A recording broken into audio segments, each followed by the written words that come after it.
महाराज जी के आज के विशेषांक में रक्षा सूत्र परिवार के सभी सदस्यों का हार्दिक स्वागत है। बाबा जी के भक्तों को राम राम। महाराज जी के दर्शन से पूर्व उनके अनन्य भक्त रामदास अमेरिकी भक्त अमरनाथ की यात्रा पर गए। इस गुफा में बर्फ का बना शिवलिंग है जो चंद्रमा के आकार के अनुसार घटता बढ़ता है। रामदास कहते हैं, जब हम वहाँ पहुँचे तो वर्षा हो रही थी। मैं घोड़े की सवारी से इतना थक गया था कि मुझे वहाँ कुछ भी नहीं लगा। काफ़ी दिनों बाद जब महाराज जी से तीर्थ यात्राओं के विषय में बातें हुईं तो उन्होंने पूछा, तू अमरनाथ की गुफा में गया था? जी हाँ महाराज जी, परंतु तेरी समझ में कुछ नहीं आया। जी नहीं महाराज जी, तू समझ जाएगा। बाद में माँ और भक्तों के साथ महाराज जी अमरनाथ गए और वहाँ धर्मशाला में 11 दिन रहे। प्रातःकाल बाल भोग के बाद वे रोज वहाँ के विभिन्न पवित्र स्थानों में गए। मंदिर, कपिलधारा, दूधधारा, सोनमुरा इत्यादि। अक्सर वे जंगलों में भ्रमण करते रहे। महाराज जी प्रायः एक वृद्ध साधु से मिलने चले जाते जो वहाँ अकेले एक गुफा में रहा करता था। साधु की सफ़ेद दाढ़ी व लंबी जटा थी और काफ़ी लंबे नाखून थे। वे अपने हाथ से रोटी बनाकर महाराज जी को खिलाते थे और अपनी पालतू गाय का ताज़ा दूध भी पीने को देते थे। महाराज जी ने हर किसी को पवित्र नर्मदा में नहाने की आज्ञा दी। उन्होंने अपने कपड़े उतारे और एक भक्त का हाथ पकड़कर 3 बार डुबकी लगाई। बाहर निकलकर जोर से कहने लगे, बहुत ही ठंडा है, बहुत ही ठंडा है। उन्होंने तुरंत अपना कंबल लपेट लिया। महाराज जी हमें गहराई तक चैतन्य करने के लिए नाम दे दिया करते थे। पहले हम लोग जो जॉन, जेफ, जो डैनी और वारवारा नाम से पुकारा जाता था। बाद में हम लोग हिंदू सर्वेश्वरवादी हो गए।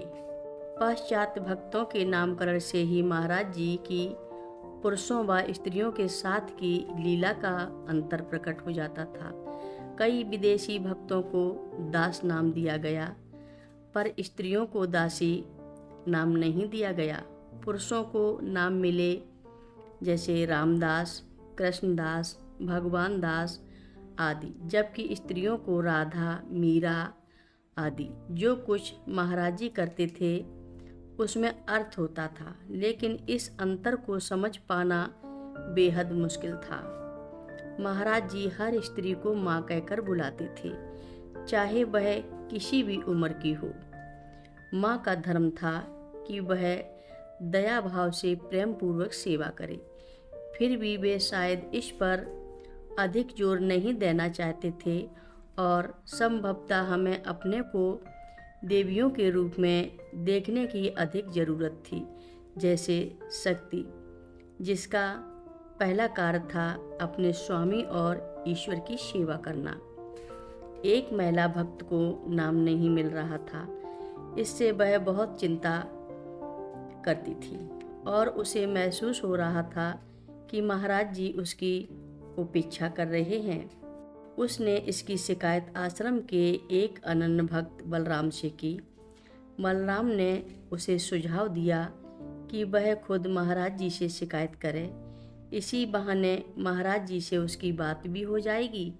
लेकिन महिला भक्त ने सोचा कि जब तक महाराज जी स्वयं नाम न दे दें तब तक उसे प्रतीक्षा करनी चाहिए। इस महिला के मन की बात भला अंतर्यामी महाराज जी से कैसे छिपी रह सकती थी। अगले दिन जब महिला भक्त महाराज जी का दर्शन करने गई तो महाराज जी बोल उठे, यह एक नाम चाहती है। फिर वह महिला इतनी व्यग्र हो गई कि उसे नाम की कोई इच्छा ही नहीं रही। वह कहीं छिपकर भक्तों की आंखों से ओझल हो जाना चाहती थी। उसे शायद शर्मिंदगी महसूस हुई। उसके बाद महाराज जी ने उसे एक नाम दिया, रुक्मणी। महाराज जी ने यह बात इतनी कठोरता से कही कि महिला को अच्छा नहीं लगा। उसने समझा कि महाराज जी से यह नाम किसी अन्य ने दिलवाया। वह काफ़ी बेचैन हो गई। इस बारे में उसने किसी से कुछ भी नहीं कहा और नाराज रहने लगी। महाराज जी उसकी व्याकुलता को समझ गए थे। उन्होंने उसे कमरे में बुलाया, उसकी ओर देखा, फिर मधुरता से कहने लगे, मीरा। मीरा, यह नाम सुनकर महिला भक्त आत्मविभोर हो गई। इच्छा हुई कि चरणों में लिपट जाए। यह नाम उसे संगीत की तरह लगा, जिसे सुनकर उसके चेहरे पर मुस्कुराहट आ गई। हर रोज़ महाराज जी की कथाएं सुनने के लिए सभी भक्तों का धन्यवाद। सभी भक्त रक्षा सूत्र चैनल को सब्सक्राइब करें, शेयर करें और लाइक करें। घंटी बजाना ना भूलें। कमेंट बॉक्स में लिख भेजें, जय नीव करोरी बाबा जी महाराज। सभी भक्त मिलकर बोलो, नीव करोरी बाबा जी महाराज की जय जय बोलो। सिद्धि माता की जय जय बोलो। जय श्री राम बोलो।